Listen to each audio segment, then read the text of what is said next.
Este podcast é um oferecimento de Construtora Vimarra 43 99993 0033, Londrina, Paraná.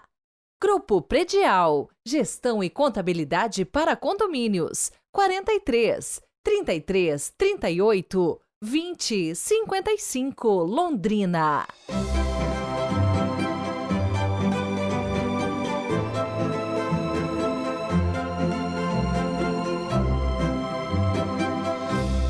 Olá, bom dia, sejam muito bem-vindos a mais uma semana. Hoje é segunda-feira, 18 de março de 2024. Estamos na quinta semana da Quaresma. Domingo já começa a Semana Santa. Hoje quero mandar um super abraço para a Reumocites Fernandes, ouvinte de Arapuá, Minas Gerais. Feliz aniversário, meus parabéns e minhas orações para você. No Evangelho de hoje, meditaremos o encontro de Jesus com a mulher que seria apedrejada. Por causa da sua pregação e do seu modo de agir, Jesus irritava as autoridades. Por isso, procuravam todos os meios possíveis para acusá-lo e eliminá-lo. Assim, trazem diante dele uma mulher pega em flagrante adultério.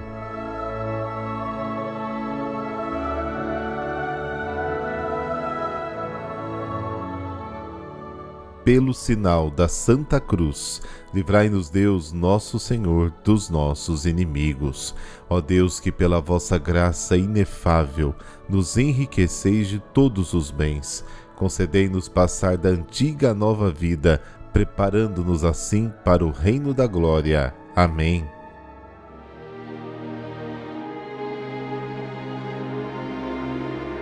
João, capítulo 8, versículos de 1 a 11. O Senhor esteja convosco, Ele está no meio de nós. Proclamação do Evangelho de Jesus Cristo segundo João. Glória a vós, Senhor. Naquele tempo, Jesus foi para o Monte das Oliveiras. De madrugada, voltou de novo ao templo. Todo o povo se reuniu em volta dele. Sentando-se, começou a ensiná-los. Entretanto, os mestres da lei e os fariseus trouxeram uma mulher surpreendida em adultério. Colocando-a no meio deles, disseram a Jesus: Mestre, esta mulher foi surpreendida em flagrante adultério.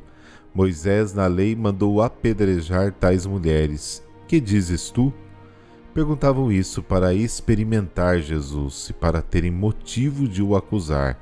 Mas Jesus, inclinando-se, começou a escrever com o dedo no chão.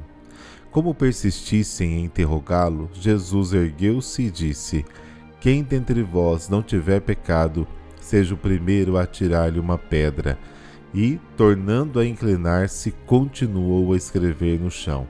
E eles, ouvindo que Jesus falou, foram saindo um, a começar pelos mais velhos, e Jesus ficou sozinho com a mulher que estava lá, no meio, de pé. Então Jesus se levantou e disse: Mulher, onde estão eles? Ninguém te condenou? Ela respondeu: Ninguém, Senhor. Então Jesus lhe disse: Eu também não te condeno. Podes ir, e de agora em diante não peques mais. Palavra da salvação, glória a vós, Senhor.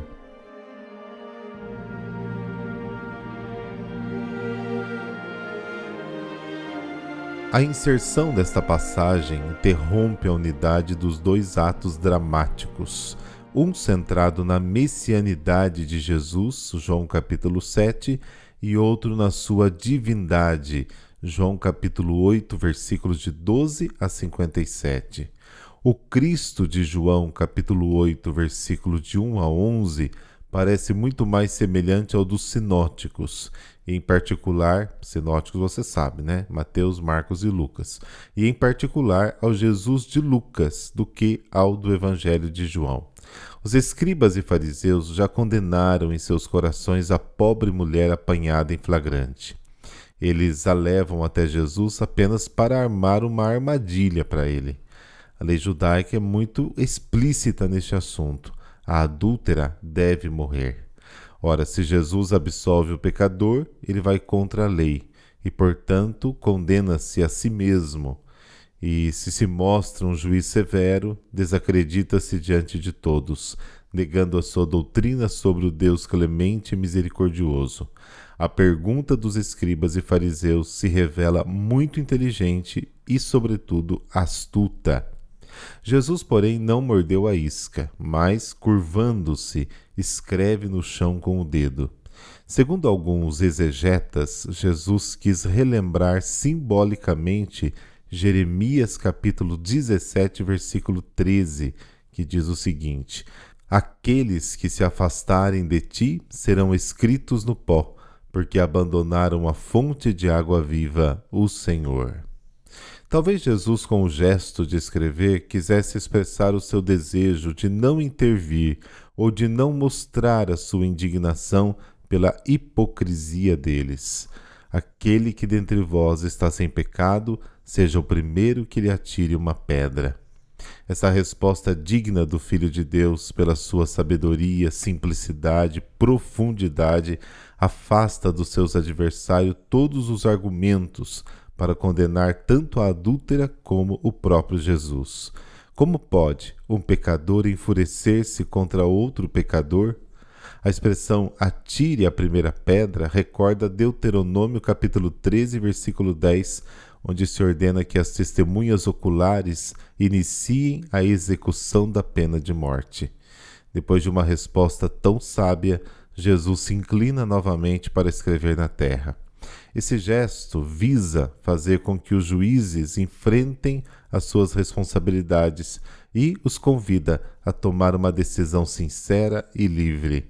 Os presentes reconhecem que são pecadores e vão embora. A referência aos mais velhos pretende insinuar que eles foram mais sensatos e compreenderam primeiro a lição. Talvez haja uma observação lasciva, né? À medida que os anos passam, os pecados também se acumulam. Nessa história há um eco da história de Susana, como está em Daniel capítulo 13, em que os idosos que tentaram seduzir a mulher são apresentados como homens perversos, envelhecidos no mal, cheios de pecados e iniquidades. Uma vez desaparecidos os acusadores, apenas Jesus e a mulher permanecem em cena. Mas o Filho do Homem não veio para condenar, mas para salvar. Deus não quer a morte do pecador, mas a sua conversão para que viva feliz. A exortação a não pecar mais já tinha sido dirigida ao doente curado no tanque de Betesda, João capítulo 5, versículo 14. A misericórdia e o perdão não minimizam a gravidade do pecado.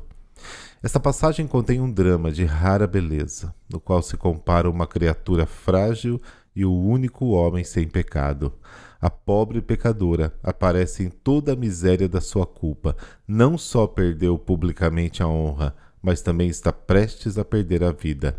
A dramaticidade da cena se dá sobretudo pela comparação entre a miséria da criatura e a santidade de Cristo, que manifesta misericórdia infinita. Em antítese aos escribas e fariseus impiedosos na aplicação da lei de Moisés contra a adúltera, Jesus se manifesta como misericórdia encarnada e pronuncia um juízo de absolvição plena: nem eu te condeno. Santo Agostinho comentou a cena com uma frase lapidar: relicti sunt duo, misera et misericordia. Restaram duas: a miséria, a mulher, e a misericórdia, Cristo. Jesus não julga ninguém, porque veio para salvar a humanidade pecadora. Ele é o Cordeiro de Deus que tira o pecado de todo o mundo.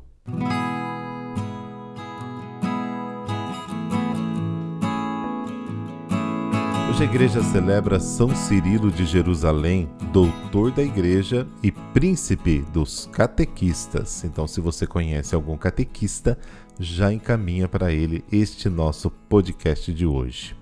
Cirilo nasceu por volta do ano 315 em Jerusalém ou em seus arredores.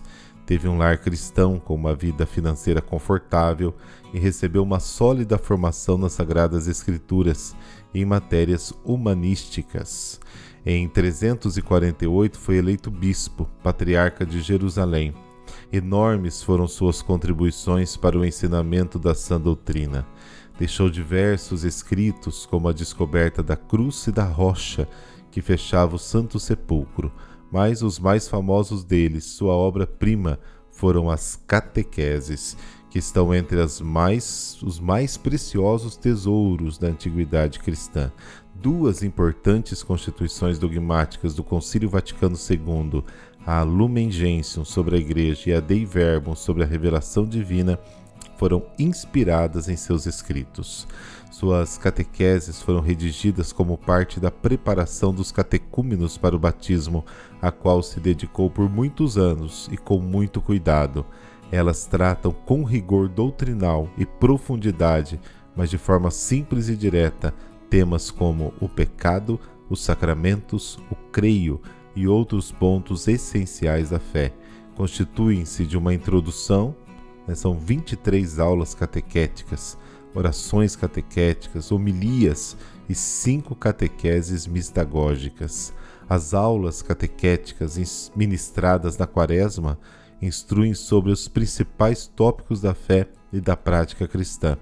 Cada aula se baseia num texto das Escrituras e inclui admoestações contra as concepções pagãs, judias e erros heréticos. Elas são de grande importância para o entendimento do método de ensino e das práticas litúrgicas, geralmente utilizados na época, provavelmente o seu mais completo registro sobrevivente.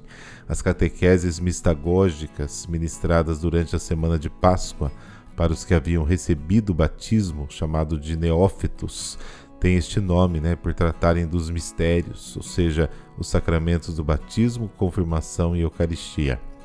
O episcopado de Cirilo, entre 350 e 386, sofreu interrupções por conta das perseguições arianas, num total de 16 anos. A heresia ariana negava a divindade de Jesus. Foi exilado pela primeira vez em 357 pelo bispo ariano Acácio de Cesareia da Palestina, que pretendia que a sede de Jerusalém fosse submetida à sua. Convocou um concílio sem a presença de Cirilo, o acusando formalmente de vender propriedades da igreja para ajudar os pobres. Ele impôs um retiro forçado na cidade de Tarso, na Cilícia. Mas em 359, o concílio episcopal de Seleucia reinstalou Cirilo e depois Acácio. Foi expulso pela segunda vez em 360 por causa das pressões de Acácio sobre o imperador Filo-Ariano. Constâncio retornou com a morte do soberano. Em 367, o imperador Ariano Valente o condenou ao mais longo, 11 anos e cruel exílio, encerrado definitivamente quando Graciano assumiu o trono em 378. Assim, em 381, Cirilo pôde participar do Segundo Concílio Ecumênico de Constantinopla, que o confirmou na sede de Jerusalém, e quando foi proclamado o Credo Niceno-Constantinopolitano, que explicava e corrigia em definitivo o erro ariano. São Cirilo morreu em 386, provavelmente no dia 18 de março, com 71 anos. Foi proclamado doutor da Igreja.